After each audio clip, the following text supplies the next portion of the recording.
Lily L in the house. Aquagana. Bitcoin ballin'. Bring it to you raw. Here we go. Here we go. Bitcoin ballin', gonna chat callin', what you need, baby, I got you. Bitcoin ballin', Aquary all in, it's our time, no more sleeping. We're ballin', we're ballin'. Huge show. Bitcoin ballin'. Huge show today. Man, I am stoked for today's show. What is going on, crypto fam? How y'all doing? You doing good? You feeling juicy? I'm feeling real juicy. Welcome to Sin City Crypto Live. I'm one of your co-hosts, David. We're coming at you from our studio here in Sin City, Nevada, with our daily, on weekdays, live show. Before we get into the content, quick disclaimer, nothing that's said on this channel should be taken as financial advice, so please, DYOR.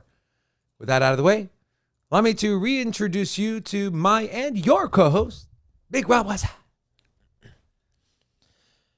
Hola! It's your boy, Big Rob, back in the house. Welcome to Sin City Crypto. If it's your first time checking us out, we are an entertainment-focused cryptocurrency channel where we take the old, the boring, the stale information, and we package it up in a fun and sexy way.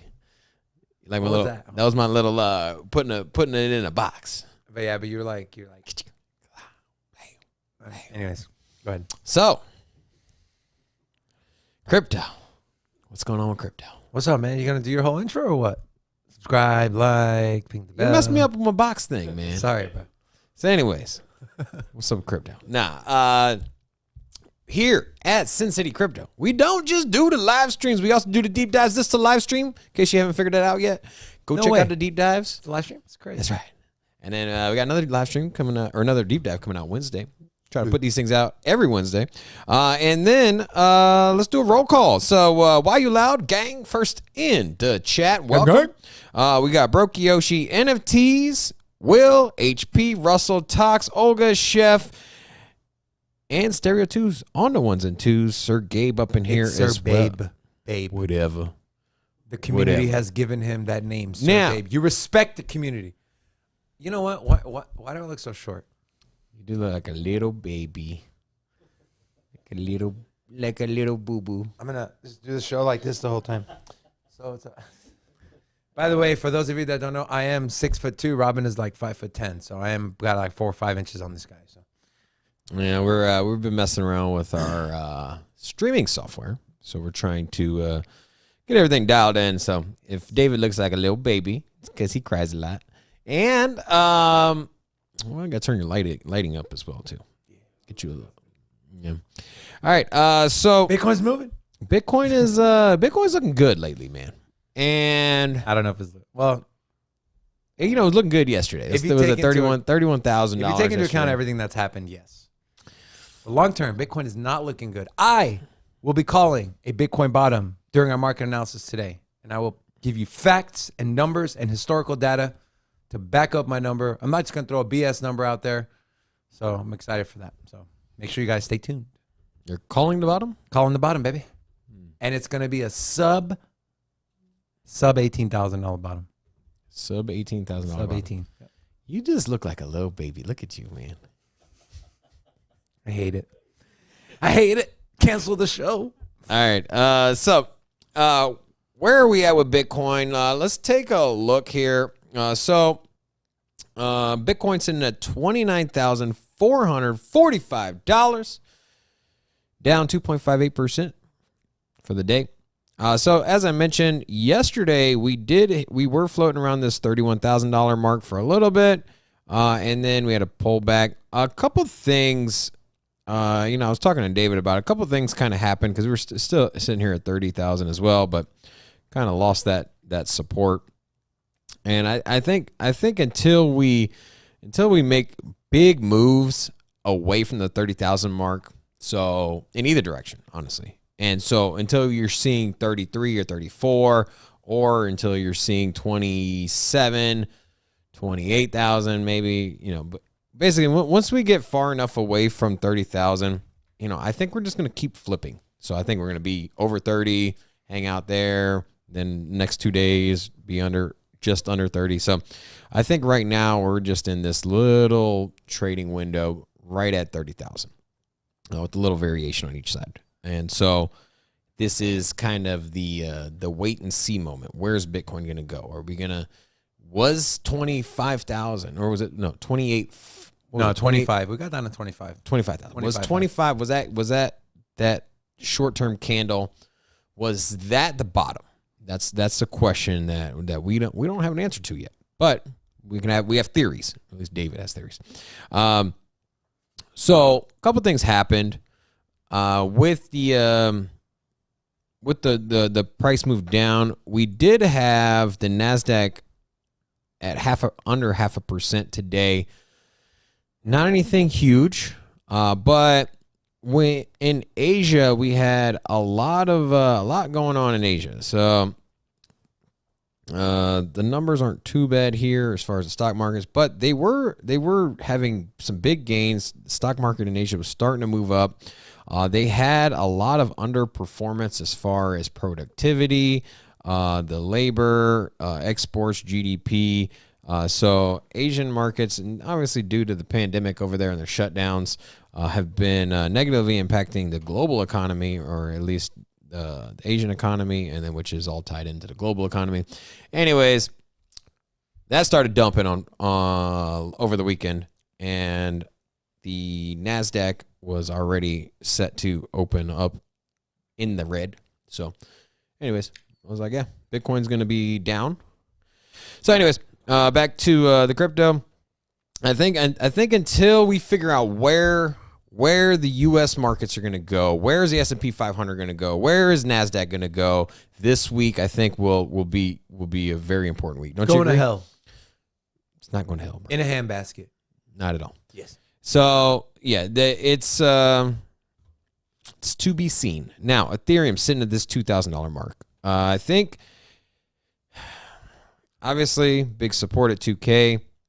I don't know, man. I'm. What are you eyeballing for a price on Ethereum? Just off the top of your head, like 16 to 17. 16 to 1700 as far as a good entry point.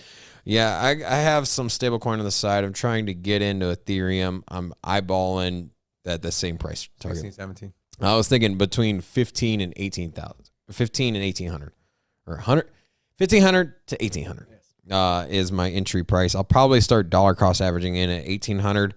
I do believe we're going to pull back there. So let me ask you a question. If it just dives down to 15, you're just going to make one big purchase? No, because the thing is I could see if Ethereum dies at 1,500, I'm under the assumption that Bitcoin probably took a nosedive as well. Yes. It's not going to dive on its own unless there's something wrong with the protocol itself.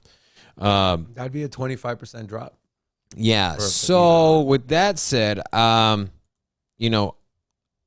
of talking about a dive, I could see Bitcoin in the next, if Bitcoin dives down to 25,000, if that's in the example we're going to use, we say it dives down to 25,000. If that's what happens, Ethereum is going to be 1,700. Yeah. That's probably where it's going to be at. And so if Bitcoin's at 25,000, why not go all the way down to 22,000? And if that's the case, then you're 20. I'm telling you, Go to 15. I don't see it. I don't see it under 20. But I find it hard to believe we're under 30. But the thing is that with macroeconomics, with the pandemic thing going on in Asia, supply chains not easing up, prices of housing still just out of control, GDP not good. Anyways, the world is looking grim as far as economics. It's a bunch, guys. And so there's just so many factors. You had the liquidation of Terra Luna and UST. And so the fact that we're even at 30 is kind of surprising. Yes. With all the things that happened. Amen. So, Amen. I do think we're going to pull back lower, but going into this month, or no, maybe if you would have asked me back in March, I wouldn't have forecasted under 30. But just so much has happened. So much has happened. So, are you conceding? Well, no. Things change, man. Are you saying that Here's the thing. Like, if a volcano erupts and it blacks out the sun and all the freaking plants on Earth die and we're struggling and we're going through a post-apocalyptic world, obviously things are going to change.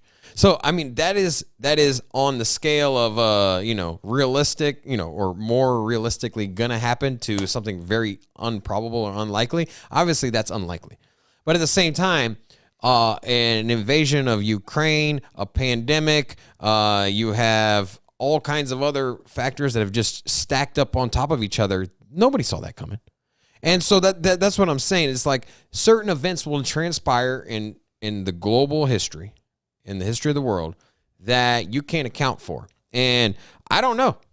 You know what? I mean, what if there's just a massive attack on the internet and people just, internet gets cut off? Or, you know what I mean? Like, I know that sounds kind of crazy, but you never know, man. Anything's possible. So what I'm saying is, like, yeah, anything's possible. Could we get to a $20,000 Bitcoin? I don't think so. Yes. Still think 22 would probably be the lowest. We're going under 20, guys. I think there's just so many institutions that are ready to pick up Bitcoin. Yeah, but when they're pulling the money out of everything, they ain't putting it in Bitcoin. But here's the thing, like, you look at the Michael Saylor, for example, situation. He's broke, he's over leveraged. Saylor's broke. Yeah, he's over leveraged. So he's got to keep Bitcoin on the side just to collateralize his position that he has now, so he doesn't get margin called. But anyways, so taking a look at the crypto bubbles, Terra Luna's still down another 36%. I hope no one is buying Terra Luna. Terra People are FOMOing into this like, guys, expectation of please of it being like a meme coin. Like, please stop buying Terra Luna. Oh, also, we're going to be on Around the Blockchain today. We're going to be on there every Monday, at least for the foreseeable future. So we'll be on Around the Blockchain. So make sure you guys come and support the Sin City Crypto. Now, if I win that thing, I'm literally just gonna lambaste everyone. I'm gonna poo-poo all over everyone. The content creators that are out here telling people to dollar cost average into Terra Luna. Thank you. It's absolutely absurd. I see it on not only YouTube, but it's also like Spotify and like we were one of the first channels. I was literally on BitBoy 2 Mondays ago, and I was like, guys, how is this not an issue? I was like, the UST is falling off the peg twice in 3 days. Twice. I was like, if I had my money, this is literally, you know what? During the show, I'm gonna pull this crap up because I was like, if this is not concerning, I was like, I don't know what else to say. I'm like, if I had UST, I would be sweating bullets right now because it's literally what I said, and everybody else is just sitting there like, no, I'm not, and no shade to everybody else, but I'm just saying that, like, here's where I think people, what you seem to have understood versus what other people don't is, yes, Tether has fallen off the peg a few times, but it's always come back. Why? Because it's actually backed by something. UST is not backed by shit. Yes, they had money in their Luna Foundation card. Yes, they had Bitcoin, BNB. But it wasn't ready yet to be deployed to act as collateral. So the problem is that with an algorithmic stable coin, is that once it falls off the peg, then the algorithm that keeps it there initially, once it falls off the peg, it starts to do the death spiral.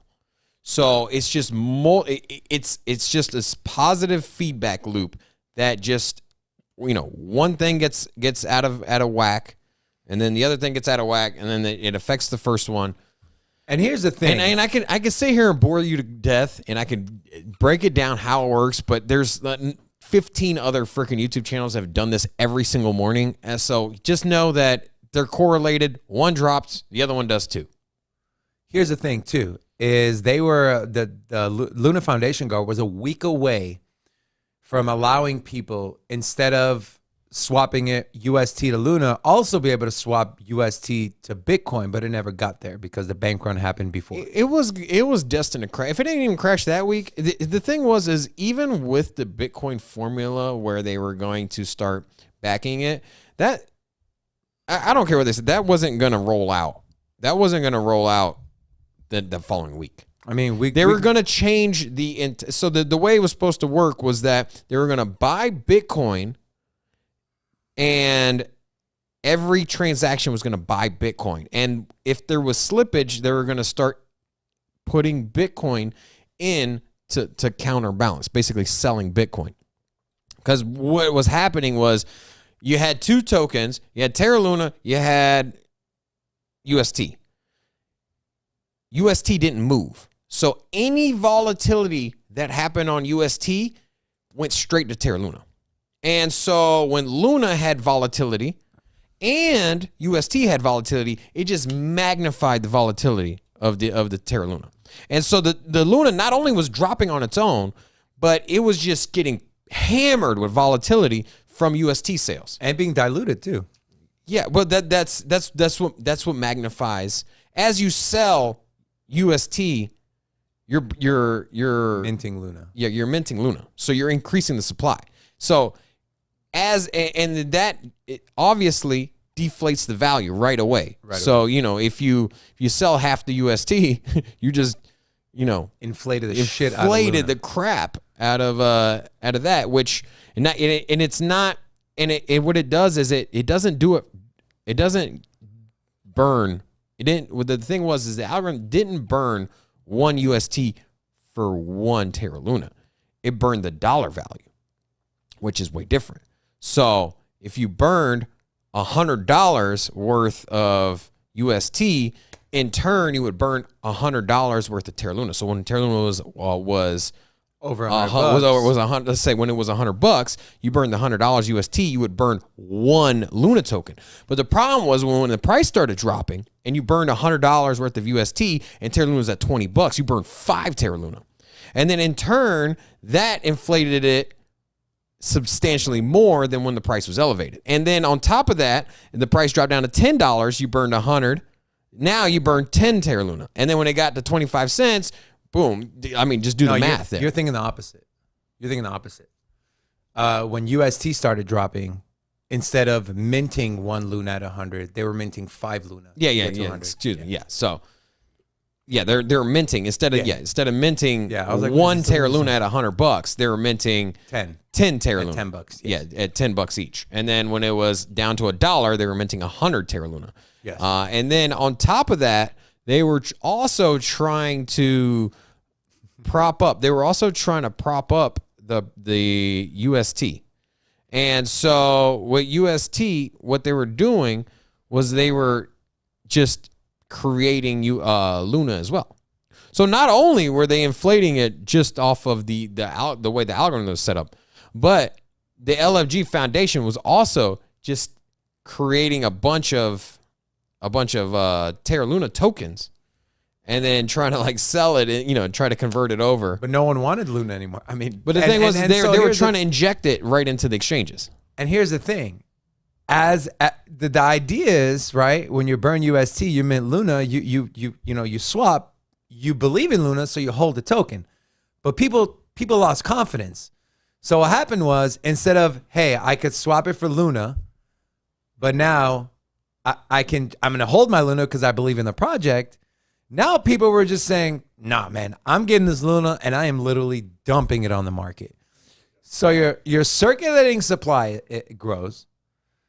People are dumping it on the market. UST is depegged. It was just an absolute death spiral. And yes, they did stop minting, but too little, too late, man. We went from a little over 340 million Luna tokens to over 6.5 trillion. 6.5 trillion Luna tokens in circulation. You want to talk about hyperinflation? There it is. That is hyperinflation at its core, hyperinflation at its finest. And it's just not good, and this is why, and I know it's like beating a dead horse, right? But even with Bitcoin, Ethereum, Tesla, Apple, I mean, you just never know. That is why when you invest, people always say, don't invest more than what you're willing to lose. Because anything can happen. Literally anything can happen. I used to work for a celebrity chef, Mario Batali, one of the best known chefs in the entire culinary world. The guy had multiple restaurants, not in just Las Vegas, but everywhere. Guess what? A scandal happened. His management staff was skimming tips off the top of the employees. He knew about it. The man got canceled. He is now irrelevant. Oh, he didn't get canceled for that. He got canceled because he was groping on the ladies. But I'm talking about... I mean, that was a reason. Yeah, your boy's a culinary mastermind, super genius. But anyways, but there was the tip thing as well. Yeah, that's not why he got canceled. Okay. He got cancel cultured got because he was groping, and it was a whole hashtag Me Too. They brought a lawsuit. Dude was hella creepy, bro. He was. He was not, and not only You guys wanna was he hear- doing, not only was he doing inappropriate stuff, but he just fit in this nasty box. In the box of like being overweight and having like chest hair poking out, and just be like, "Hey," and then he'd all grab you. You know what I mean? Like, dude was creepy, bro. You guys dude wanna was hear- creepy. you wanna I hear- saw some videos. I saw some videos that were like, shared on the internet where he, where he was like doing inappropriate stuff and saying stuff, and a dude just looked sweaty and drunk, and like, it was a bad look. I got a Batali story if you guys want to hear it. What's that? So I used to work at his restaurant, Carnivino, at the Palazzo, and had 4 separate dining rooms.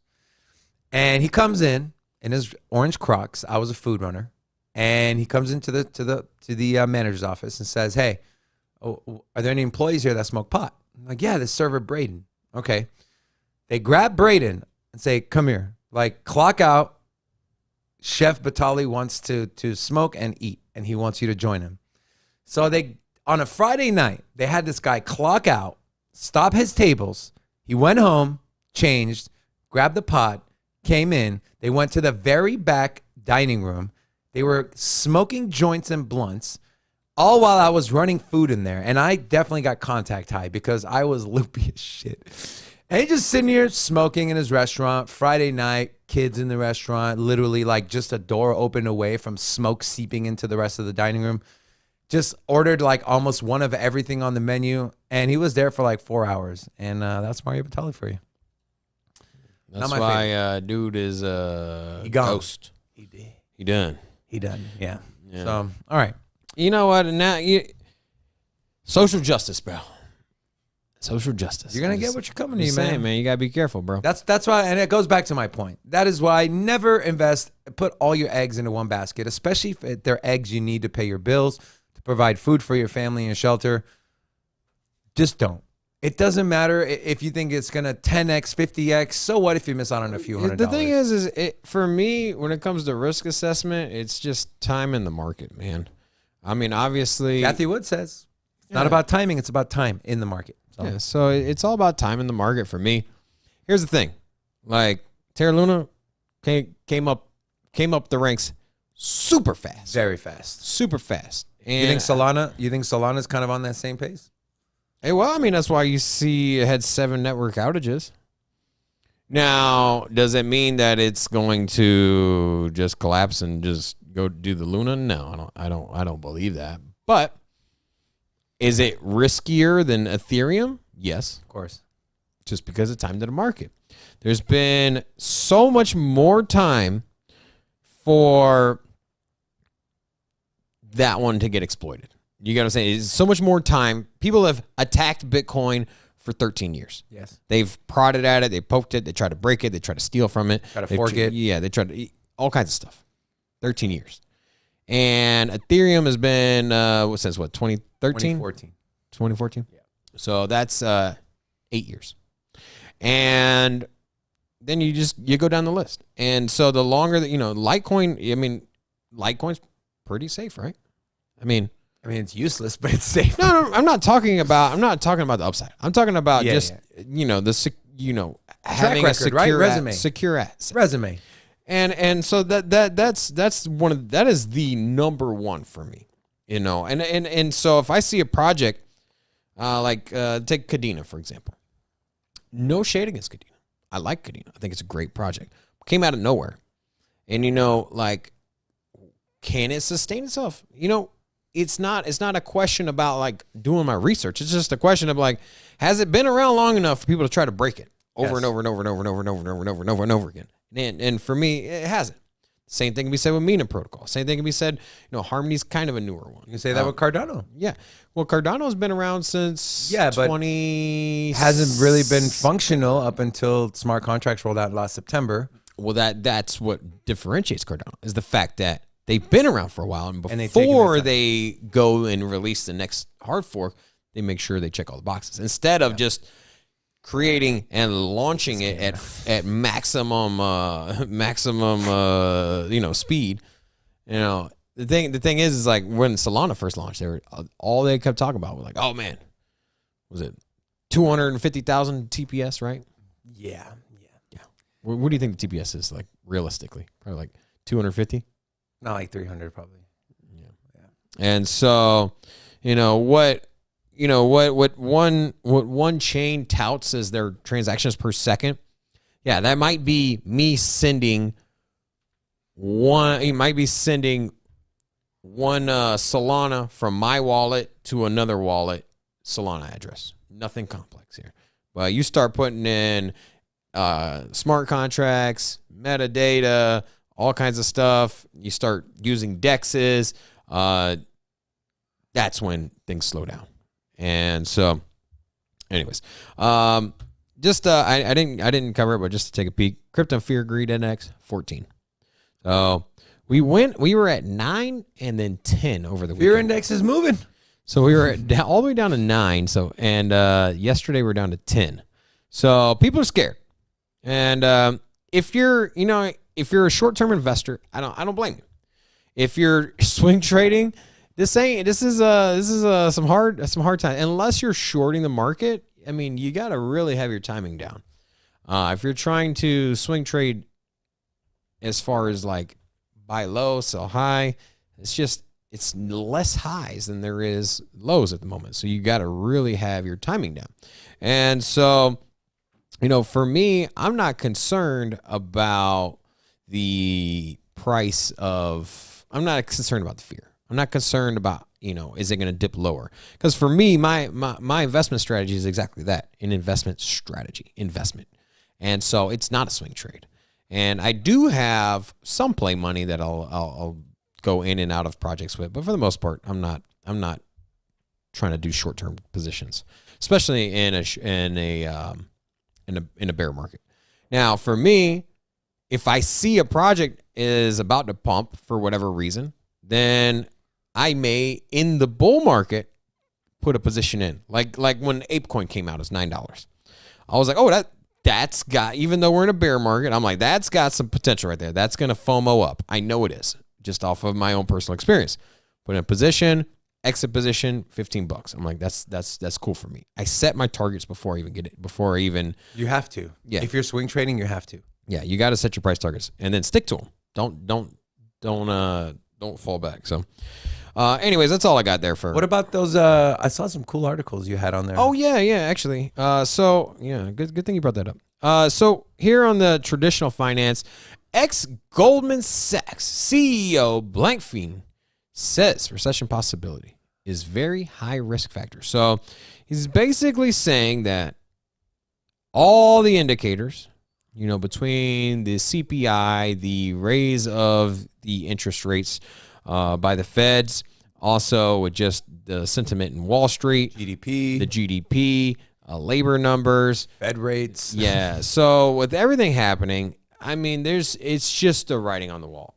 Any expert in economics that has been through the cycles of recessions and bull runs in the traditional markets know that this is a very strong likelihood that we're going to go into recession. So with that said, you have one of the biggest firms out there, Goldman Sachs, former CEO, saying, hey, we're about to go into a recession. He might know some stuff. So yeah, he does. He's been through the thick of it. And then Bernanke. Into the thick of it? The former Fed chair, this was the guy that was in charge when the housing market collapsed. So he says the feds were slow to respond to inflation, which was a mistake. He was saying that the central bank, effed up, basically is what he's saying, to address the inflation, or at least waited too long. And I kind of agree with him. I think that, we dropped interest rates down to 0 in March of 2020. We are now a full 2 years past that. And you know what? Maybe the first year I get it, or at least the first 8 months. But yeah, man, I don't. Obviously, you just keep printing money and you don't collect any revenue from interest rates as far as the government. Cut taxes, right? Taxes are cut. You pump money into the economy, and their interest rates are low as shit. 0, not low, just no 0. interest rate. Like Negative. literally making no money. They were paying you to buy a house. Yeah. So It's just it's and I'm gonna expand more on like macro, what we're going through, what we're probably gonna go through, and why and how that's gonna affect the markets and Bitcoin, and essentially where will we find a bottom. So I've been excited for that. I've been thinking about this the last 2 days, so I put a lot of time into this. So I'm excited to share that with you guys. And my boy David Doyle in the chat, he said Batali rules. I think he used to work for Batali. That guy. Oh, David used to work for Batali. Guess what? I'm David, and I also used to work for Batali. Did we just become best friends? Wink if it's... All right. We are done with our Robin overview. We are now moving on to our hot take. Mucho fuego. It's hot. I would like to share an article with you, my friends. Not going to read it. Just going to highlight one sentence because it's going to lead us into our hot take. If you pull up my left. Thank you, Rocco. As such, the cryptocurrency made history, talking about Bitcoin, made history in a rather negative week, as this is the first time it closed in the red for 7 consecutive weeks. So, our hot take is this. Will we see another 3 weeks of red candle closes for Bitcoin? Or is this it? We made a new all-time high on candle closes. And is this the top? We're going to reverse. Robin, I'll send it to you first. 3 weeks, huh? 3 more weeks. That sounds like the groundhog coming out. Like 3 more weeks of bear market. I saw a shadow. You do kind of look like groundhog a little bit. I don't think. You think about a beaver, my friend, or a gopher.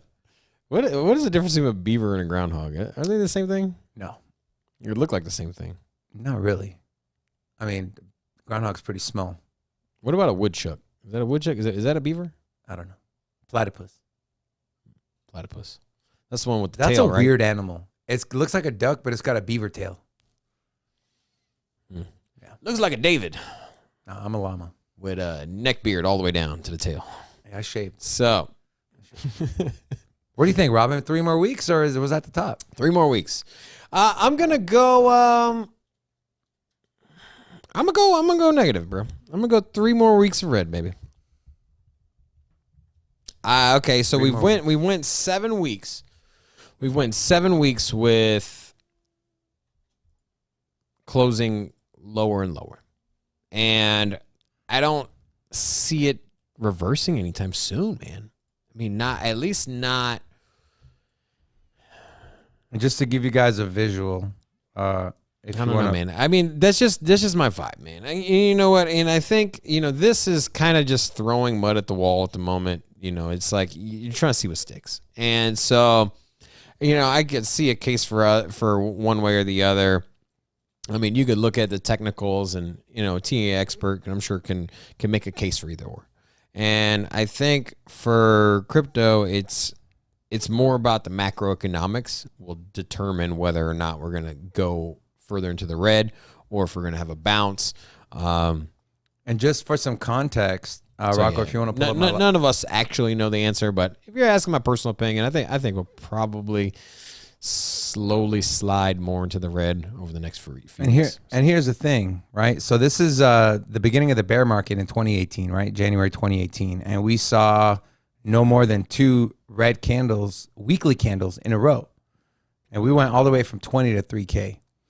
And so if we fast forward to now, 1, 2, 3, 4, 5, 6, 7, we're on our 8th weekly red candle. And I don't see it letting up anytime soon. So I'm gonna agree with that's a Bitcoin first, right? yes, first ever, Right? first ever. And I don't think it's gonna stop here. I think we're gonna go over 10. But here's the thing: these red candles aren't as heavy. Like if you look at 2017, the red candles, what we dropped there pales into comparison of what the candles were looking like in 2017. I mean, we had 4 large candles. Man. Like we had 4 really large candles. yeah, you're talking about if you're looking at percentages, like those are huge. Basically, look at that. The entire run up just pretty much disappeared. Like this was a 26% candle in a 24 hours in 7 days. Oh, these are weekly. Yep. Weeklies? This was a 16% candle. And this one, the third biggest one. Yeah, you basically just lost everything. 30% weekly candle, guys.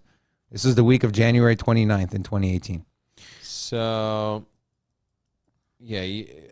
But look how big of a run-up we had. So, I mean, but we've had equally big candles here, too. Like, if I measure this one, that's it's a 10% candle. And then this one's probably the biggest one. This one is a 13% candle. So we haven't seen that ginormous. Now, this wick would have been. But you see, that's what I'm saying. So instead of getting 3 or 4 big candles where they're 30% or they're, whatever, Yes. we're getting right now, we're seeing 8 candles. Some at, 10%, some at 8%, 3%, but at the end of the day, you're getting big pullbacks. The average pullback for a bear market going in, for the bottom of the bear market to the top of the Previous bull market. Yeah, from the previous bull market, it's around 80%. Yeah. And so I think we're around like 60% right now, right? Because we were sitting at 60. What was the top? 60. 69. 69? We're at about 65%. So 65% from the top. So another 15% down from the top puts us at what? So if we go 80%. What's 80%? 80% is a $13,000 Bitcoin. I don't see it. I've heard other content creators I don't see preference that. I don't see 13K either, but I mean, I could see it hitting 19K. my bottom prediction is closer to 13 than it is to 20. Yeah? Yep. Guys, put a 1 in the chat if you think we're not going to go under 20K. I'm not talking about a one-day candle. I'm talking about like be there for at least a week. Yeah. Put a 1 in the chat if we stay above 20K permanently, forever and ever. Wait, what? Or okay. Or put a 2 in the chat. Put a 2 in the chat if you think we're going to be under 20K for longer than a week. And typically the previous cycle's top is the next cycle's bottom, which would be 20K. But we haven't been in this kind of macro situation since 2008. We've had a few blips here and there, but we got to. We're a cryptocurrency channel. We're cryptocurrency people, but we also have to be able to use our peripherals to look at the traditional markets and the bond markets and the economy as a whole, not in just the U.S., but around the world. Because essentially, we're all intertwined. So with everything going on, with the macro environment, with the sentiment, with everything going on, no bueno. So I think we're gonna be over 10 weekly consecutive red candles. You will see some pumps here and there like we saw yesterday. The day before, Bitcoin pumped up to a little over 31K, but look what happened. It's back down to under 30. So, yeah, those are my thoughts. All right, we are done with our hot take. We are now moving on to our talking points. Let's go.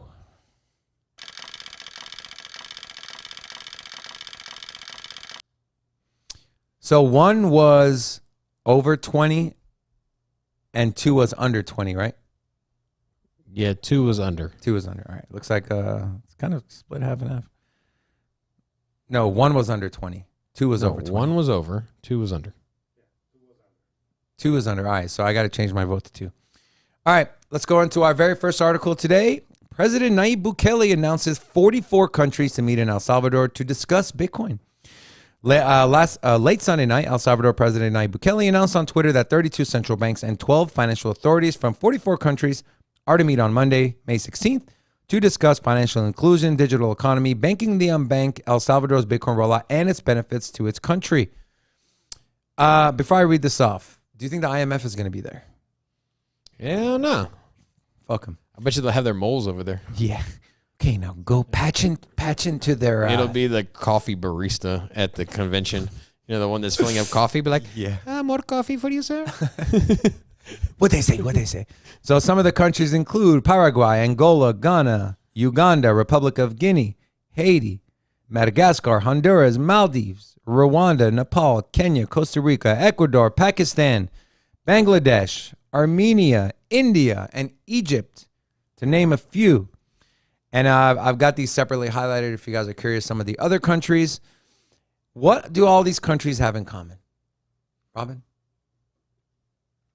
They're outside of the major financial players on the global economy scale. Yes. So you don't see Germany, Italy, China, Switzerland. I mean, the largest countries I see there is Egypt and India. Outside of that, everyone is small GDP compared to countries in the EU and North America. A lot of African countries, which is where Cardano is focused on. A lot of South American countries. You got Honduras.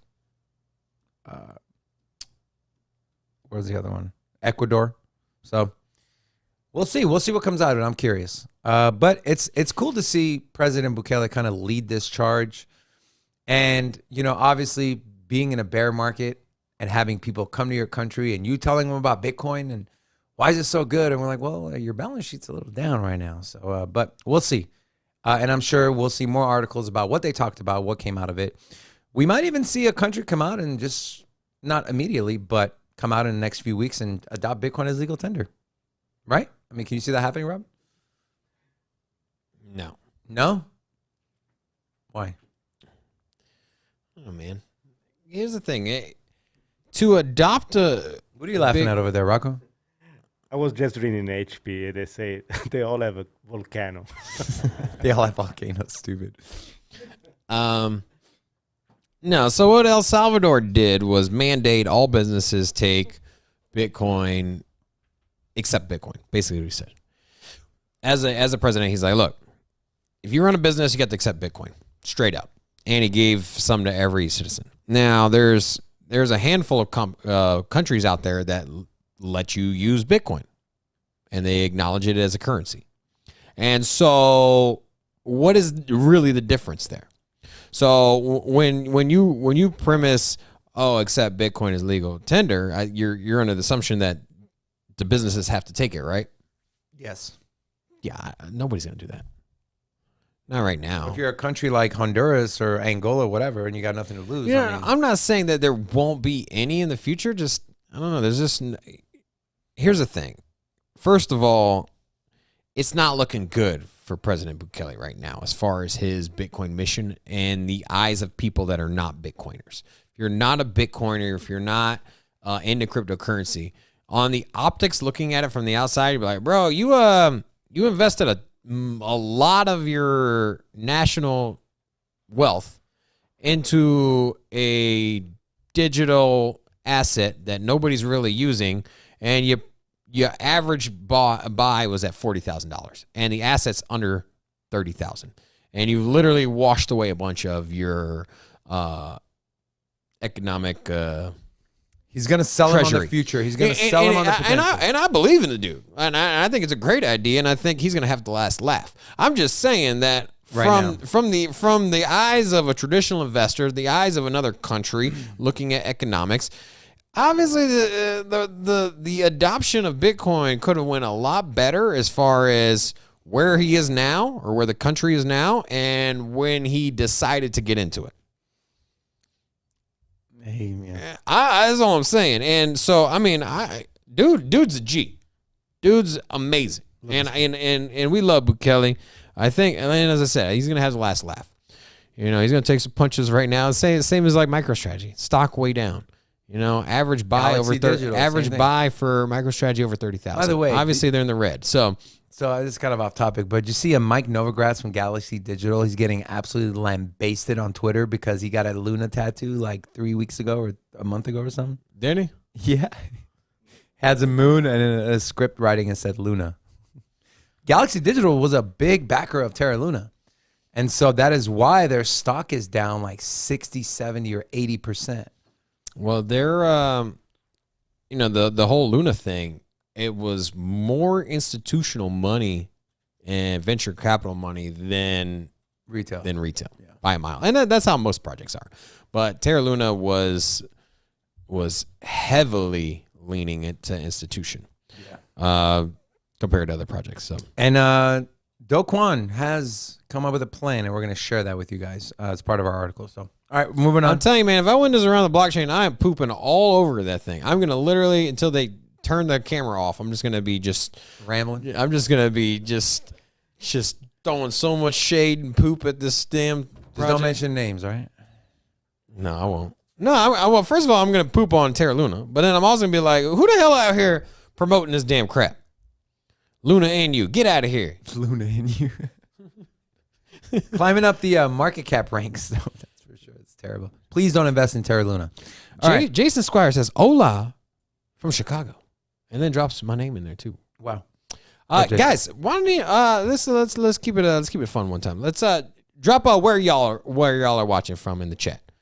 We got Jason from Chicago. Let me know, where are y'all watching? What city are y'all at? What country are y'all at? Where are y'all at? Let me take a guess. All right. I'm guessing Sir Babe, the beautiful state of Maine. Maine. And I'm guessing he's Florida, bro. I'm gonna guess Shizzy, Rhode Island. I'm gonna guess. I know Bro Kiyoshi, I know where he's from. Atomic Atom's definitely from California. Nah, he's a Vegas guy. Is he? David D. Well, you know David D? Yeah, that's my boy. That's your boy? Where's he from? Chicago? Tampa? He's from Vermont. I have never met anyone from Vermont. He's from East Las Vegas, bro. Las Vegas? But he moved here from Miami, though. Oh, okay, fair enough. Louisiana. There's a tattoo right there, bro. Is that Mike Novogratz? Yeah, show it. Show it, Rocco. Oh. That's not Mike Novogratz. Yeah, it is. Is it? That's Mike Novogratz, bro. Look, you see Luna in writing up there? Right by the wolf? Yeah. I didn't know that was him. That's him, bro. Told you, Adams, Vegas. HP, shut your ass up. You ain't from Miami of Ohio. What the hell's wrong with you? All right. Let's move on. We're continuing our world tour. We're stopping in the beautiful country of Japan, which, by the way, I want to go to Japan. This was Mike Novogratz. I'm telling you. Was that? I want to go to that Tokyo him? so bad. What? That is not him. That was Mike Novogratz, bro. Was it? Yes. What are you, his autobiographer? I didn't know that was him, bro. That's him, bro. He got the style.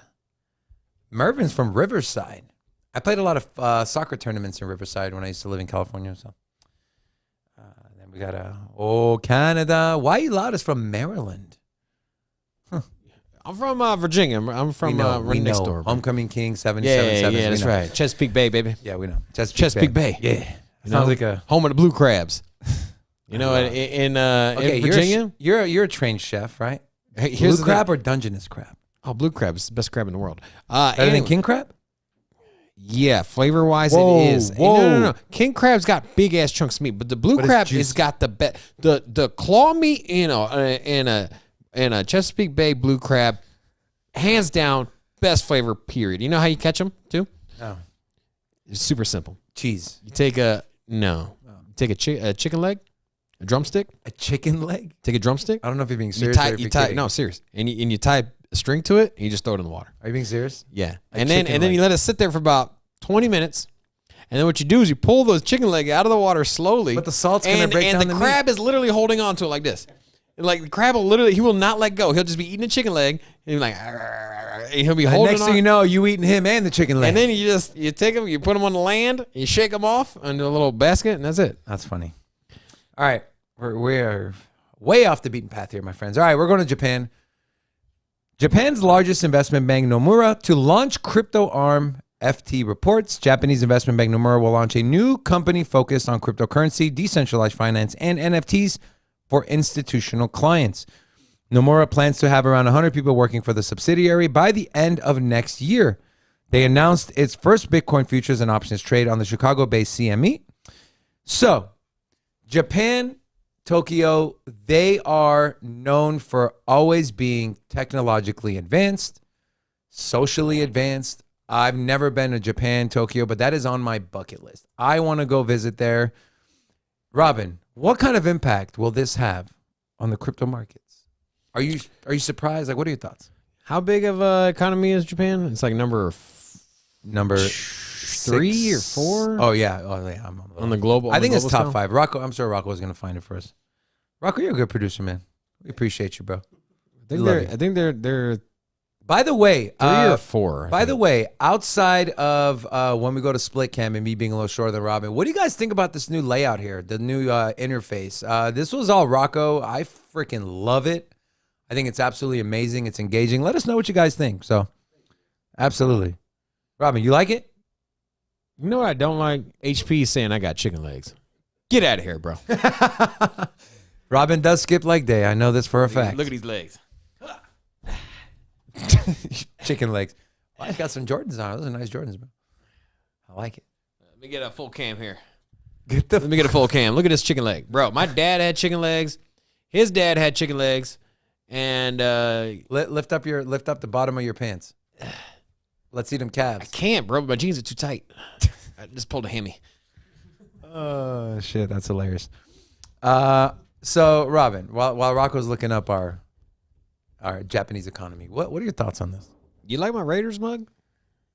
Yeah, bro. Yeah, Japanese economy, badass. You know, they've been really stringent on letting people trade cryptos. I think they're at like 10 cryptos now that are allowed to be traded on exchanges.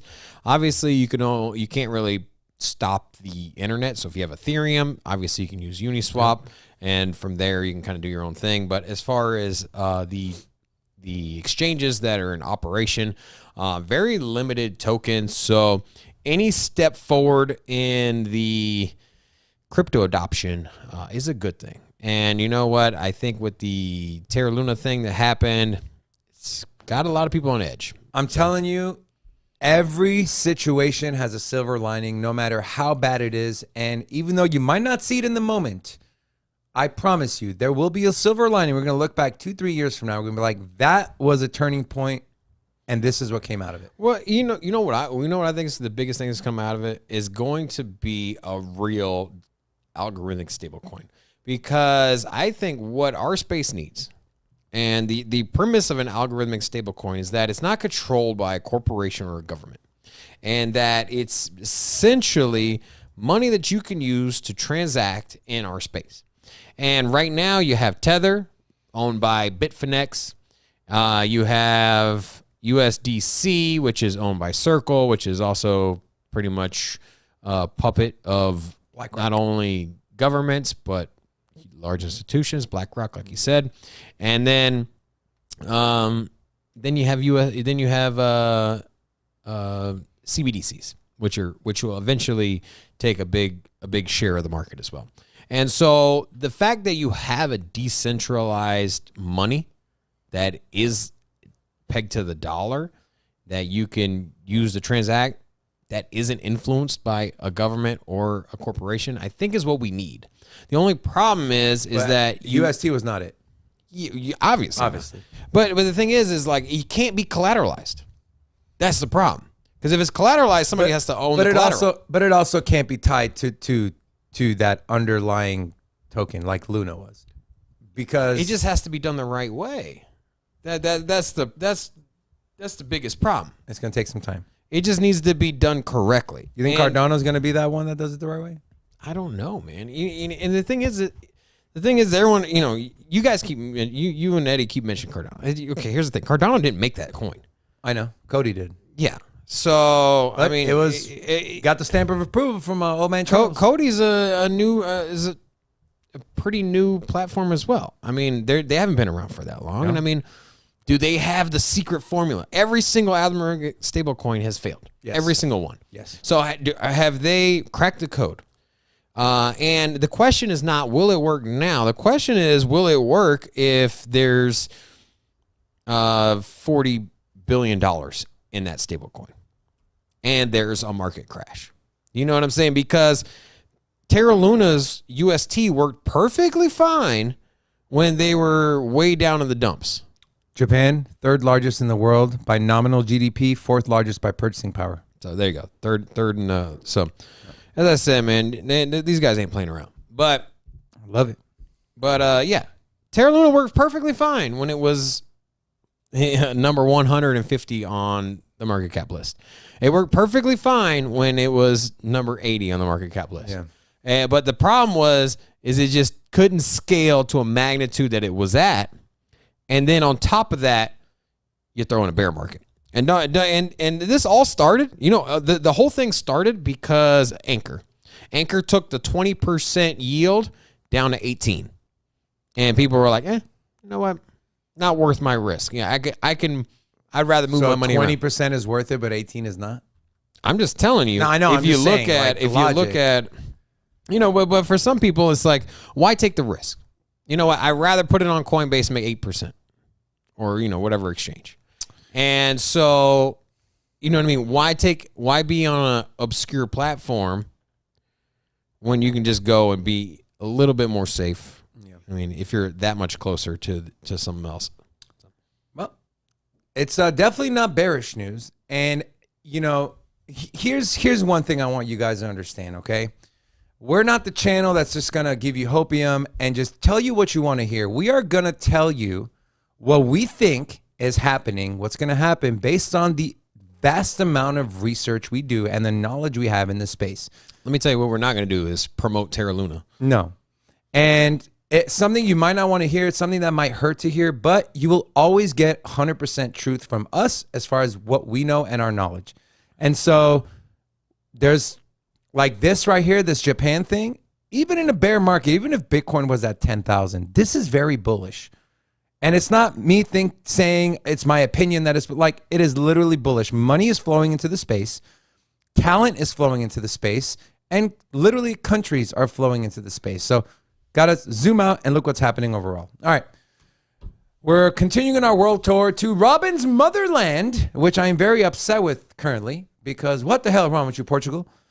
Finance Minister for Portugal, Fernando Medina, has confirmed that Portugal will begin taxing crypto in a parliamentary session on May 13th. Now, Robin, bro, weren't we talking about going to Portugal because they ain't taxing us? What's going on here, bro? Well, first of all, your boy go to Portugal all the time, man. That's where my fan bam's at, and beautiful weather all summer long down in the southern part of Portugal, in Faro to be exact. But no, you know what? Here's the thing. First of all, compared to the rest of Europe, Portugal is really not the strongest economy. Let's just put it that way. When I worked in the kitchens here in Vegas, the French chefs would always make fun of me. They would call me bacalhau, which is salt cod. It's that was my nickname. They're What like, is it? bacalhau, come here, bacalhau. Anyway, Bacalhau? yeah, so that's the Sounds like baklava. so that's so basically you take codfish and you just submerge it in salt until it dries out. Yeah. And then you get this like jerky looking fish. But anyways, when you're ready to cook it, you just throw it in a pot. Before you cook it, you throw it in a pot of water and you let it sit there for like 2 days. Yeah. And then all the water seeps out. You change the water a couple times. And it reconstitutes, it fills back up.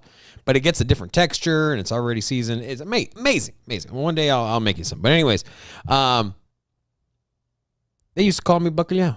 But also what they would do is if I had my spatula out, because all the Portuguese workers, they would do the roofing. So anytime you got construction in France, they got the Portuguese people, and so they would always make these like they'd hold up a spatula, they'd like bacalhau, they like, and then they would show me like laying concrete with the spatula. You know how when you're putting bricks on a wall, you slather the concrete down there with the spatula. Anyways, so every time your boy had a spatula out, they were over here snickering and like. So anyways, what I'm saying is that we're the workforce. We are the cheap labor. We're the cheap labor of Europe. I'm curious how you're going to tie this into this article. Go ahead. So we are the cheap labor of Europe, okay? The Portuguese is the cheap labor of Europe. We almost single-handedly brought down the euro with conjunction with Greece. Yeah. And so our economy is weak in comparison speaking, and so we got to bring in money. How else are we going to bring in money? We got all these crypto people up in here. So you bait and switched people.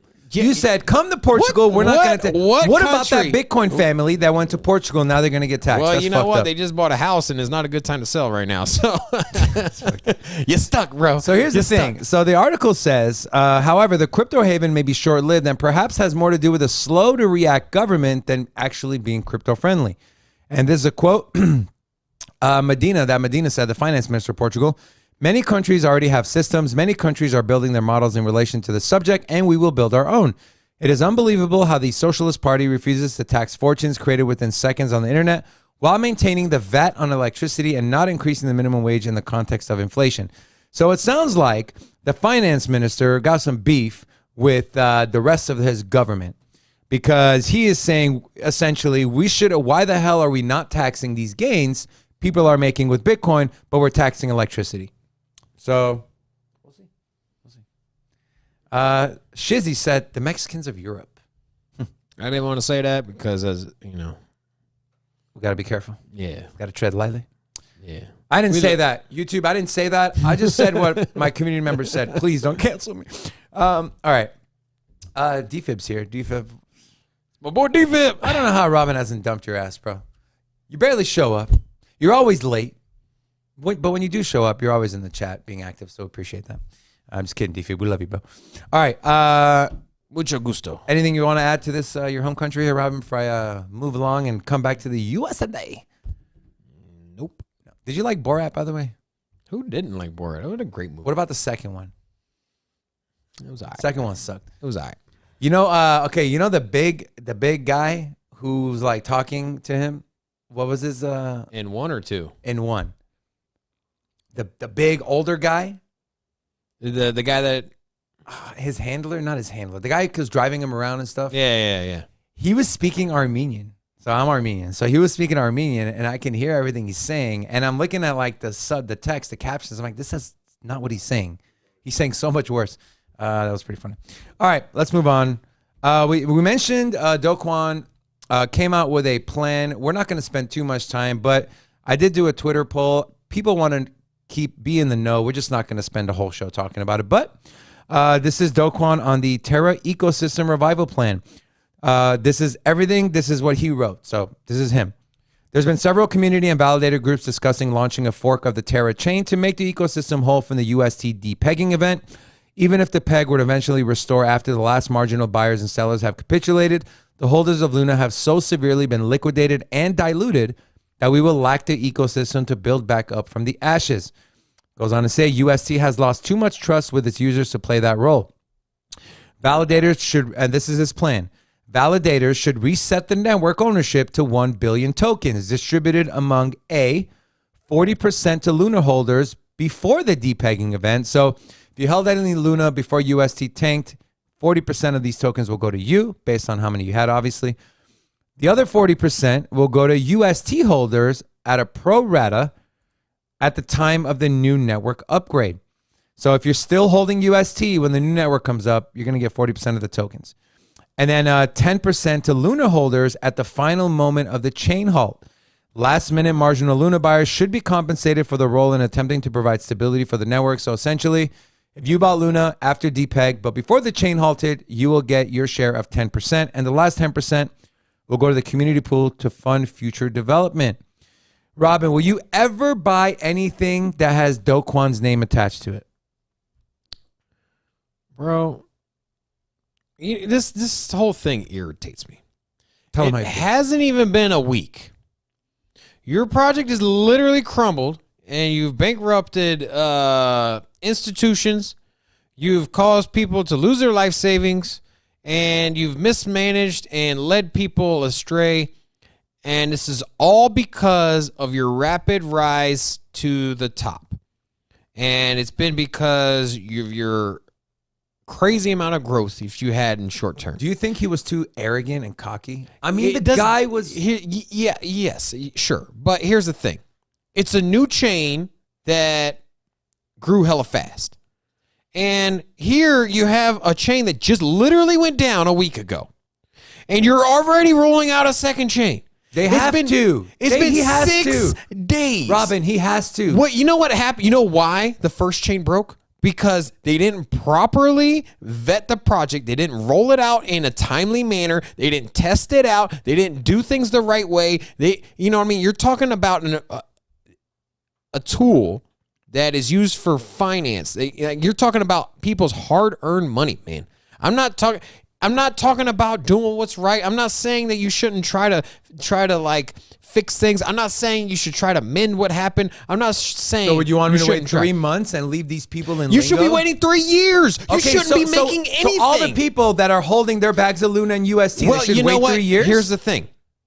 Unfortunately, yes, you've lost your money. But what's not the right thing to do is to rush and put a Band-Aid on a broken chain and relaunch it, and then just to have it crumble again, bro. Okay, but Do Kwon knows.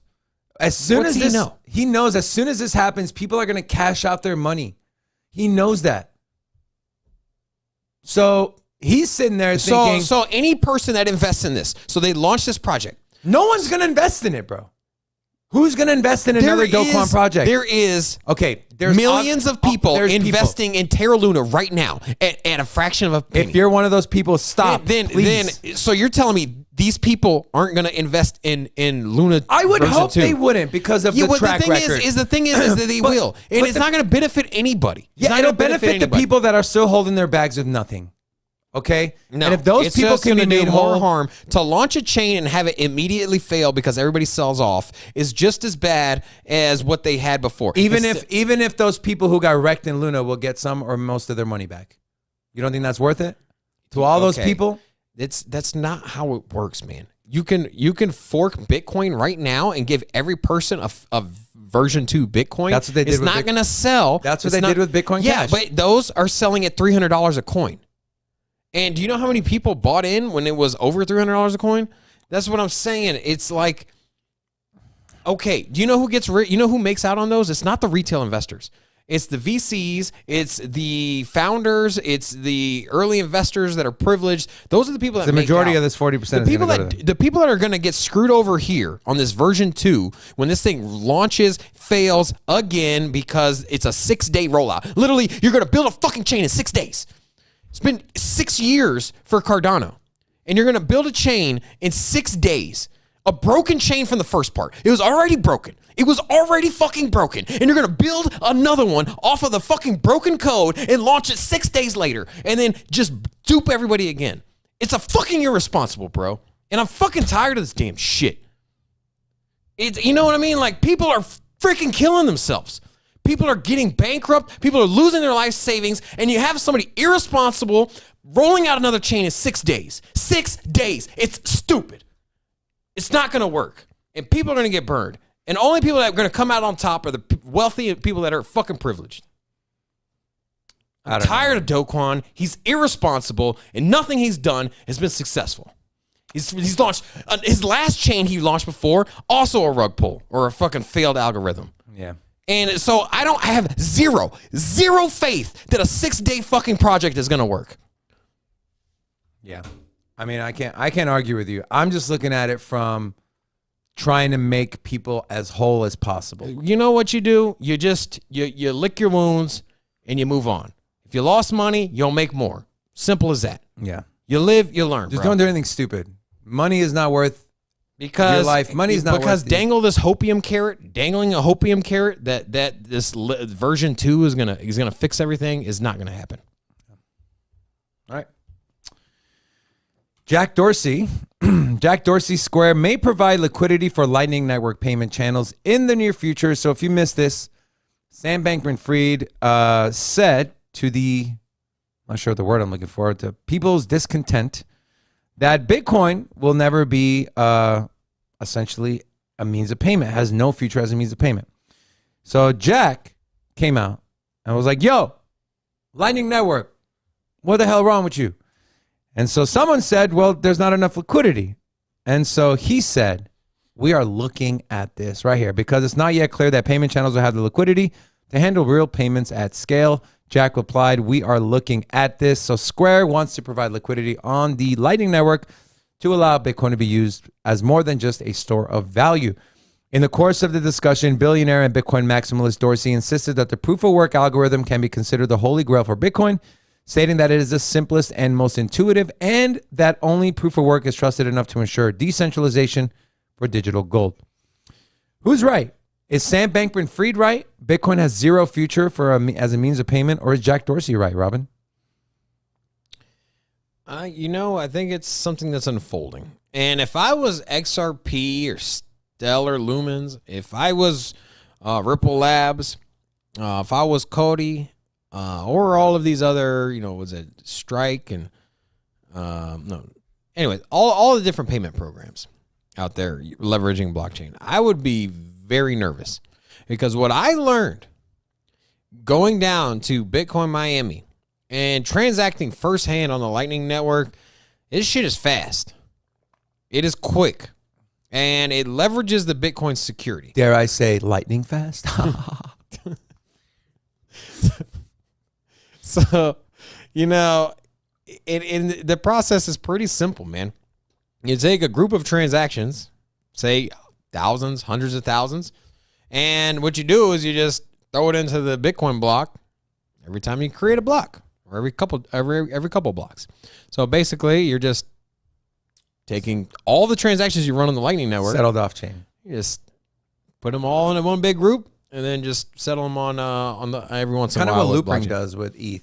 That's why they're able to have such cheap fees instead of every transaction one by one submitting it to the mother chain. That's the right way of doing it, in my opinion. Do it one by one. No, I mean grouping them together. grouping them, and doing. And that's essentially, you know, that's what Hydra's doing for Cardano. Yeah. That's what Loopring does. And you know, If Hydra works out, it will. game changer. But we're talking 3 million transactions per second. I mean, essentially, you can scale as large as Stake pools. as the side chains or And the stake pools. Stake pools. So, It's gonna be good. and it doesn't. The thing is, it doesn't matter whether you're proof of stake or proof of work. As your network grows, it becomes more secure. Because, you know, the concept of proof of work, your network grows, you get more miners, and more miners decentralize the network, hash power, whatever. And with proof of stake, same kind of concept. You get more mining pools, or more staking pools. Yes. And so with more staking pools, it's harder to attack the network, and especially because of the amount of total value in the tokens. So the amount of tokens you would need to stake. So you got to think, if you have a $1 trillion worth of staked tokens, I know nobody does, but I'm just hypothetical number. If you have $1 trillion worth of staked tokens, you know, you would need over $1 trillion to attack the network. And then even then you would have to, in a model where you have staking pools, where each pool can only have so much amount of money, you would have to form a ton of staking pools. You have to form 51% of staking pools would all have to go to one entity. So extremely difficult. And as these networks get larger, proof of stake with Ethereum, that's coming out soon, or with proof of work, more secure. Now, speaking of upgrades, you know, Litecoin, your boy, upgraded, right? Upgraded to Mimble what? Wimble. No one fucking cares. Mimble Wimble upgraded, brother. No one's using Litecoin. Hey, man. Litecoin's been around longer than Terra Luna has. Yeah, I know. And yeah, it's It still is around, but lit. no one's using it. So don't be surprised if there's a resurgence of Litecoin. Yeah. Just saying, man. It's a Hey, guys, possibility, man. We have all these great projects, but let's use a dead one, Litecoin. You know what? I think Litecoin's going to outlive Shiba Inu. Really, Charlie Rob? Lee dumped all his share of Litecoin. Who did? Charlie Lee, the founder. Yeah. And Yeah. left everybody behind. At least they are together. Yeah. That's my opinion. Thank you, community- Rocco. No, Litecoin. If you don't or- believe enough in your own project and you dump all your coins, I ain't touching your project, bro. You can go to CNBC, but thank you. like, Charlie, go on. Yeah. It's like someone trying to get you to try something. You're like, well, is it good? You try. Well, I haven't tried it. Well, how the fuck you know it's good? All right, let's move on. The crypto mom, Ms. Hester Pierce. I love her. I love her so much. She says new stablecoin regulations need to allow room for failure. So this was came out Friday. We didn't have time to cover it, but it's still relevant today, obviously, with everything going on. The SEC Commissioner Hester Pierce has backed a regulatory framework for stablecoins that allows, quote, room for there to be failure. She says one place we might see some movement is around stablecoins. That's an area that has gotten a lot of attention this week. It's been one area within crypto that's really had quite a moment, and there's a lot of stablecoin use. And therefore, people are thinking down the road, this gets even bigger. Do we want to have some kind of regulatory framework? Pierce said she urged the SEC to use its regulatory powers to provide exemptions to particular technologies, which she says would allow for important experimentation. This is a quote from her. We need to allow room for there to be failure because that obviously is part of trying new things, and our framework really does allow for that kind of trial and error. I hope that we will use it for that purpose. Robin, should financial instruments, anything in a new emerging market like cryptocurrency, should there be room for failure? Should the government understand this and stop overreacting to everything? Well, we don't know the reaction to the stable coin as far as the UST. So we'll see. Well, we're under the assumption that history will prove itself and that the loudspoken anti-crypto advocates will stand up, Elizabeth Warren to be exact, and they will scream at the top of their lungs, look at this, look what happened here, blah, blah, blah. But the thing is all financial, you know what, everything in nature, everything in human history, every piece of technology, every financial tool, whether it be a stock, a federal banking system, employees, there's always going to be points of failure. And so, I'm glad to see somebody in a governmental role stand up and say, hey, let's not overreact. Yes. Essentially that's what's going on here. And even the Treasury Secretary, Janet Yellen, came out and said, hey, this poses zero financial risk to our economy. And that's a good thing, right? Because you're allowed to fail. When you experiment with something, with new technology, right? You try, you fail. You try, you fail. You grow, you learn, you try, you fail. And so if it's done responsibly and if it's done in a regulatory framework, I agree with her. I agree with Treasury Secretary Yellen. I agree with Ms. Pierce. So. Crypto mom. I like it. You like crypto mom? Mama. She's our mom. And Michael Saylor's our father. Is Saylor?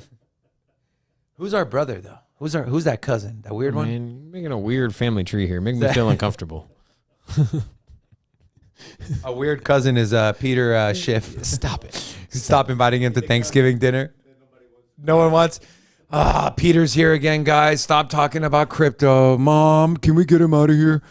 All right, last piece of news we're going to talk about before we move on to our market analysis segment. It's kind of a weird one. Turkish referee flips a Bitcoin, not an actual Bitcoin, but a coin of Bitcoin. At an Istanbul Derby kickoff, soccer authority launches a probe. What the hell are you doing flipping a Bitcoin, ball? It's supposed to be a heads or tails. Now we're going to probe you. Like, come on. Soccer referee's decision to toss a Bitcoin before the start of a recent match between two of their big name teams has sparked controversy in the country of Turkey. Because flipping a fucking Bitcoin instead of a regular coin is so important that you're focusing on that versus focusing on your people being absolutely ravaged by inflation. The country's football authority is trying to establish why a crypto coin was used for the ritual when that role should have been reserved for the Turkish lira. Maybe because it's worth nothing.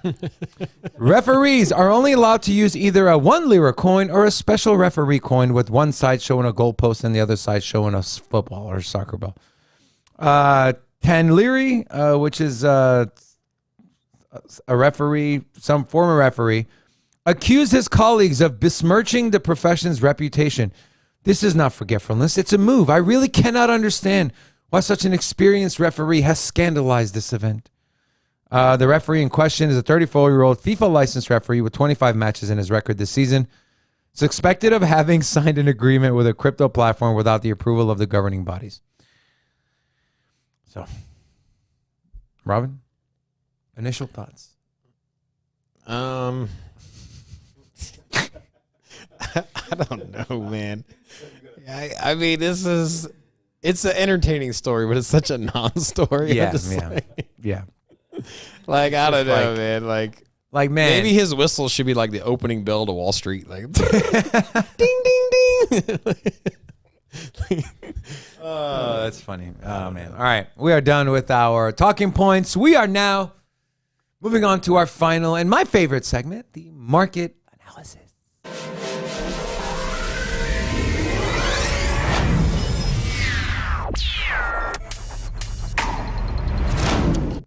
Let's take a quick gander at the overall markets. We have total market cap sitting a little over $1.28 trillion. 24-hour volume is under 100 billion. That's why we kind of see Bitcoin between 29 and 30,000. Not really any big moves to the upside or to the downside. Volume is pretty low. Dominance for Bitcoin is over 44%, sitting at 44.4, We did do a Twitter poll. Do you think it'll be over 50 or under 50? It was split right down the middle. Half of you think Bitcoin's dominance at its peak will not reach over 50. Half of you think the opposite. So I'm in the camp of I believe it will reach over 50%. More people are going to start moving money into Bitcoin and out of alts. You have Bitcoin down 1.8% or 1.1% today. ETH's holding steady over 2K. Tether at 99 cents. Keep an eye on this because it depegged a week ago. ADA still in the green. Oh, never mind. Just switch to the red.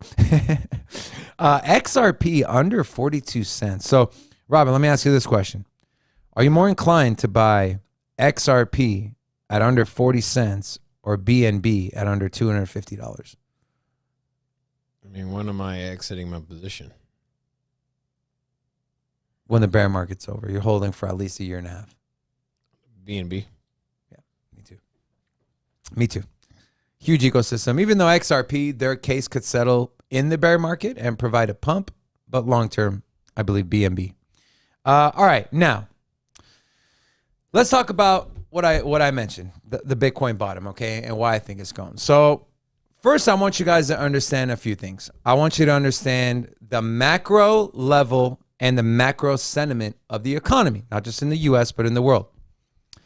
Inflation is sky high, 40-year highs. You have unemployment. Now, the rate is not increasing, but I believe the number is for every one person that's unemployed, there's 2 available jobs. So jobs are there, but people aren't taking them. So does that mean unemployment's going up? Possibly. You have supply chain issues, and you have a contracting economy. What does that mean? Stagflation, okay? And I pulled up the Investopedia term for stagflation. Rocco, if you want to throw my laptop on there really quick. Stagflation is characterized by slow economic growth, which we're seeing, and we're going to see more of because of the Fed's hiking up the rates, which naturally tightened the economy. We saw that when the Q1 GDP numbers came out and we were at a negative 1.3% or 1.4%. Relatively high unemployment or economic stagnation. At the same time accompanied by rising prices. Now, let's go back in history. When was the last time we saw stagflation? It was in the early 70s, 1972 to 1974, with the oil embargo by OPEC, where oil prices doubled in a matter of, I think, 2 weeks. Now, that hasn't happened yet, but what has happened that's similar? Russia invades Ukraine. People are cutting off their oil. Russia's not cutting off oil supply, but countries like the U.S. are saying we're not buying oil from Russia, which in turn the European Union is saying we're not buying oil from Russia, and the U.S. doesn't want to harvest its own oil. I'm not sure harvest is the right word, but they don't want to drill for oil. So now we're stuck paying inflated prices for something that is already inflated. So this, accompanied with unemployment, shrinking economy, which means companies will start laying people off, leads us to stagflation. Now, what happened to the stock markets? Because obviously crypto wasn't around in the 70s. What happened to the Dow Jones during stagflation? Well, let's take a look. All right. If I zoom in here, you have my laptop pulled up. Perfect. All right. So this was and let me get rid of this RSI here. So this was stagflation. This was January of 73 down. So if we take peak to trough, right, we have 1,000 to 560. We saw a drop of 46%. Okay. Now, I can't compare this to what crypto dropped because crypto wasn't available. So let's go to a similar, okay? The COVID drop, the C word drop.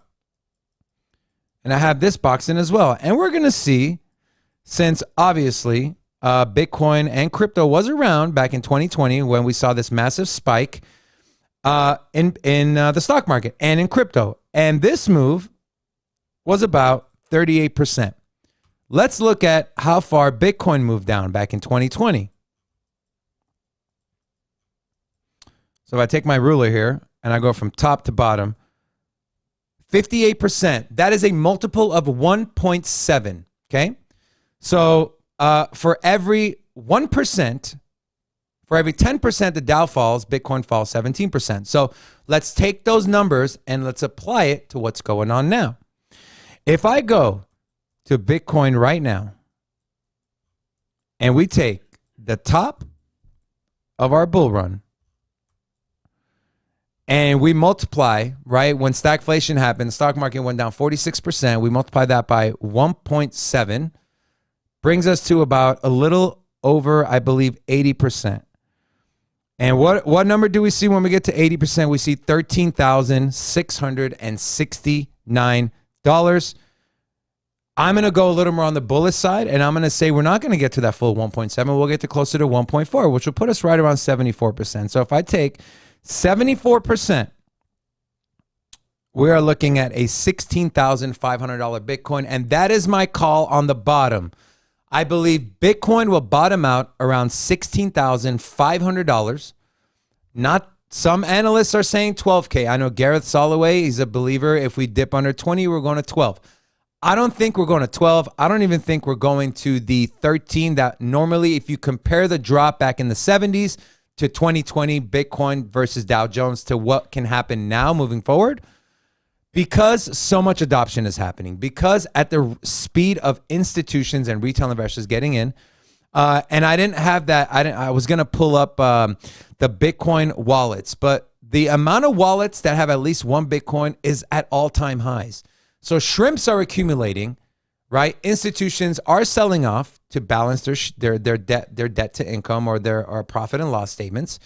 But retail is investing, retail is accumulating. And it's going to continue to happen. Also, Rocco, pull up my laptop back up, please. This right here has, this is the Mover Z-score, okay? So this has been very, very accurate at timing market bottoms. And when we see the Bitcoin price or this MRVR score dip down to this green level here, it has typically been a market bottom. We zoom in here, bottomed out, all-time highs. Bottomed out, went to all-time highs. Bottomed out, hit all-time highs. Bottomed out, went to all-time highs. So let's look at where we are now.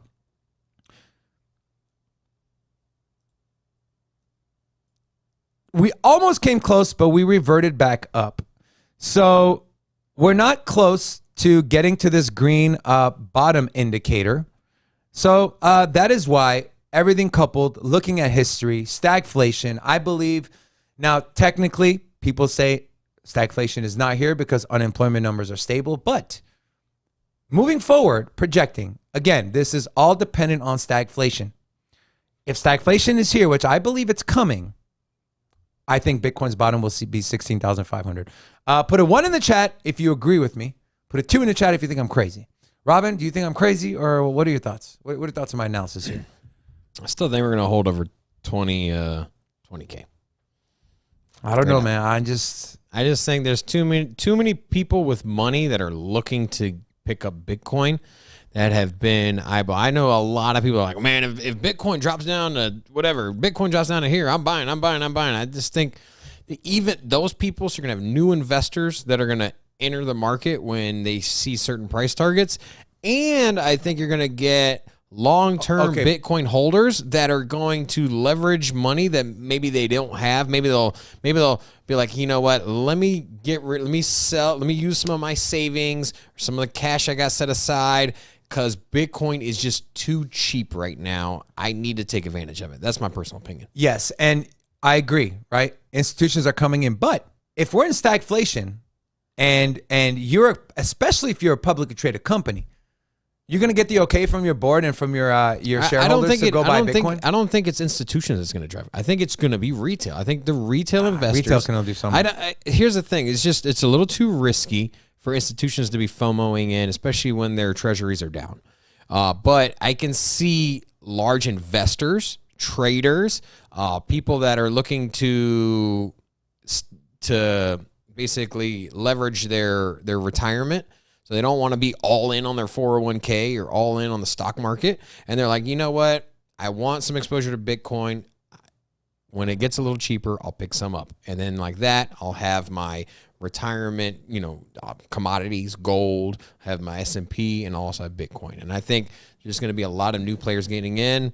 And like I said, man, You just have the long-term believers, man. I think, myself personally, if I see Bitcoin down at 21,000, I'm going to start selling shit at my house. I'm not even trying to be funny. I'm like literally Would you going to sell start. a kidney? Would you sell one of your kidneys? If I, no.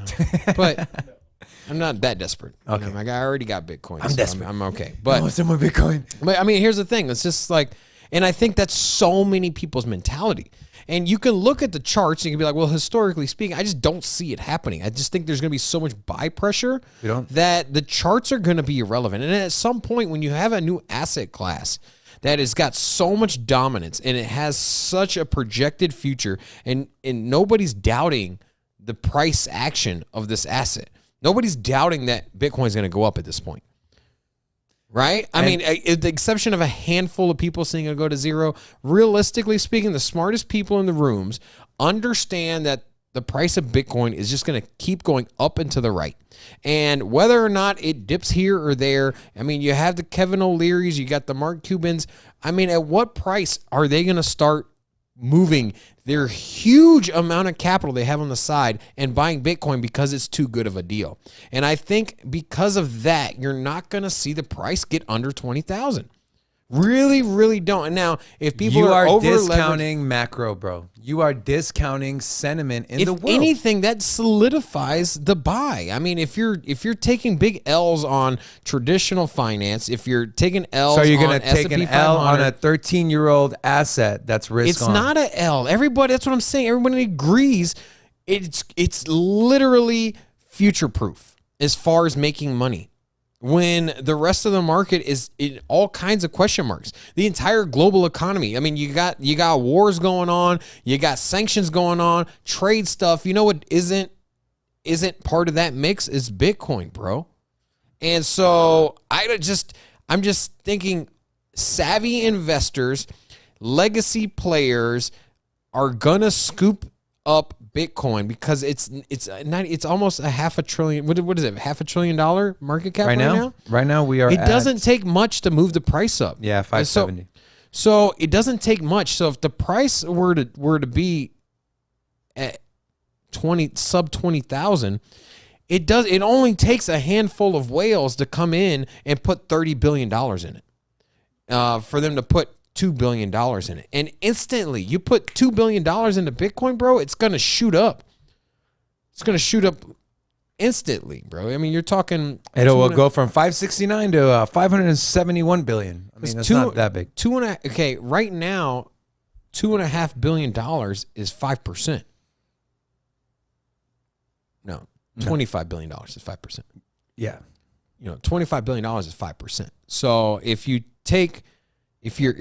cutting it in half, the market cap. So if the market cap's half a trillion, so you're talking at 13,000, you're talking more. You're talking $250 billion.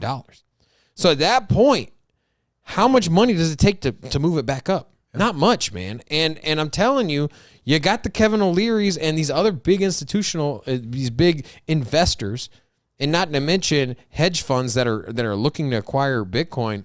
Not going to happen, man. I'm telling you, not going to go under 20,000. Quick question, Rob. We have Federico Ramirez, love the show, on the chat. And he asked if you ever take in consideration the halving of Bitcoin, because we are just on the half side. That's a really good question.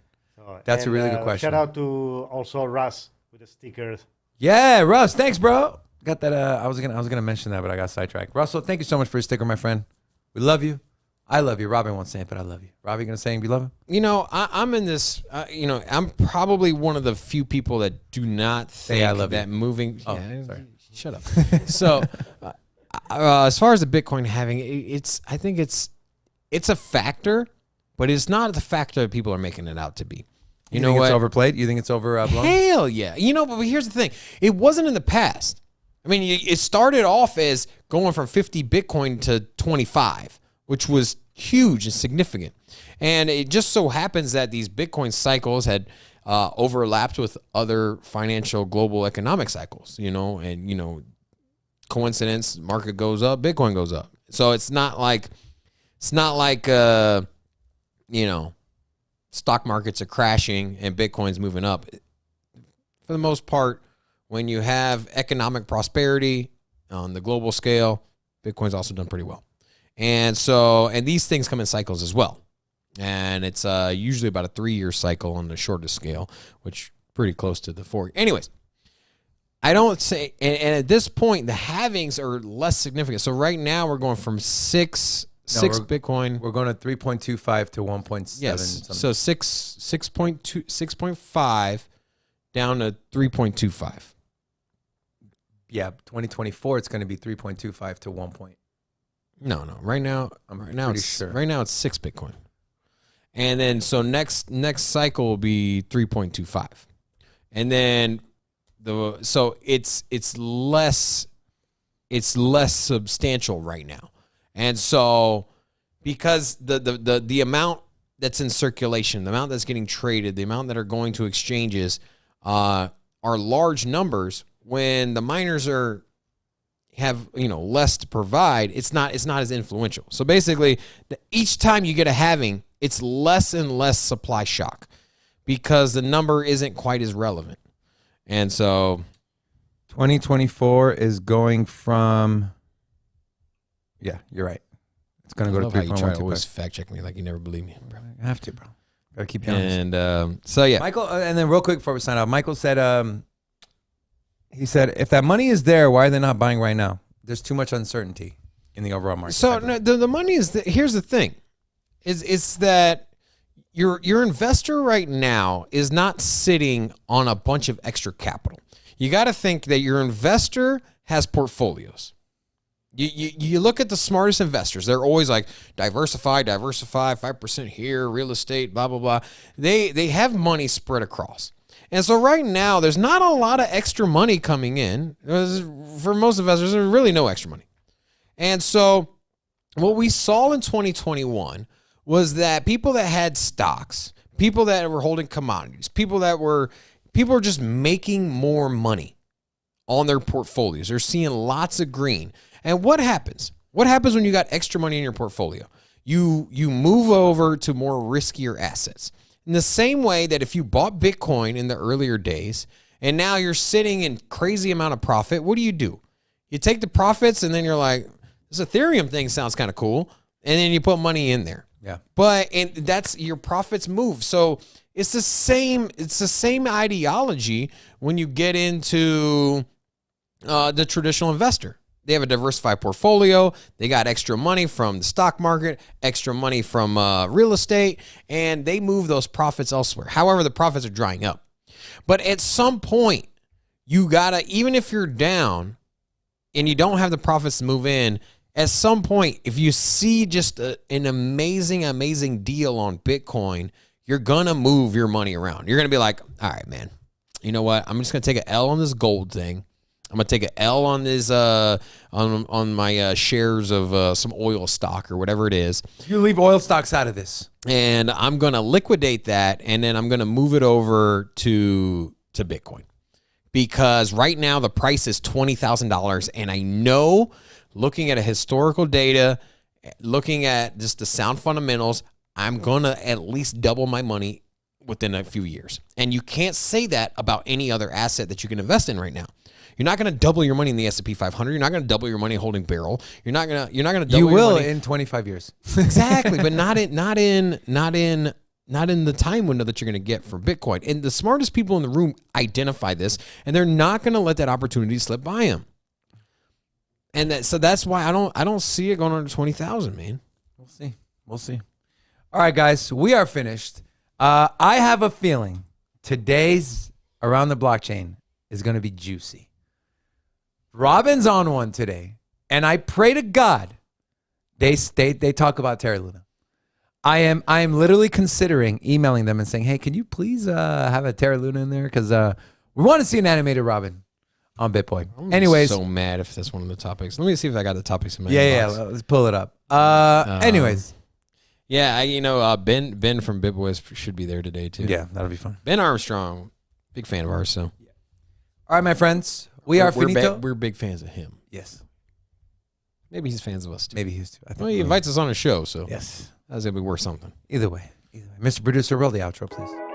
On behalf of myself, Robin, the amazing Rocco Man, We want to thank you guys so much for joining us. To those of you that are new to our community, welcome. We love you. We appreciate you. We're a growing channel. Grow with us. Help us out. Like the video, subscribe, share, and ping the notification bell. We will see you all in 1 hour and 51 minutes around the blockchain. Sin City Crypto. Represent it. Michael Allen, just want to say, hola! And drop it right there. Thank you, Robert. All right, friends. We'll see you guys in almost 2 hours. Enjoy the rest of your day. Come support us. Round the blockchain, baby. Peace. I got 16 missed calls on my phone. Times change, Mickey D's turn into Rabuchon. Kick my feet up, drink leader, smoke on a new strong. Couple margaritas, senoritas I goof on. Smoking on the island, say she wanna ride with me. Took her on a flight, said all her bags from Italy. I sent her with a friend, they shopping there religiously.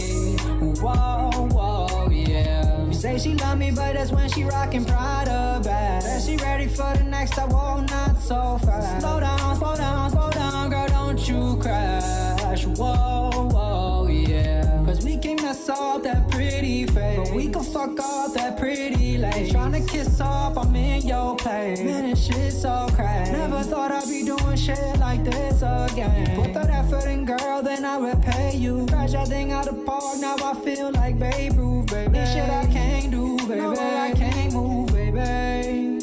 Nothing I can't prove, baby. I got 16 missed calls on my phone. Times change, Mickey D's turn into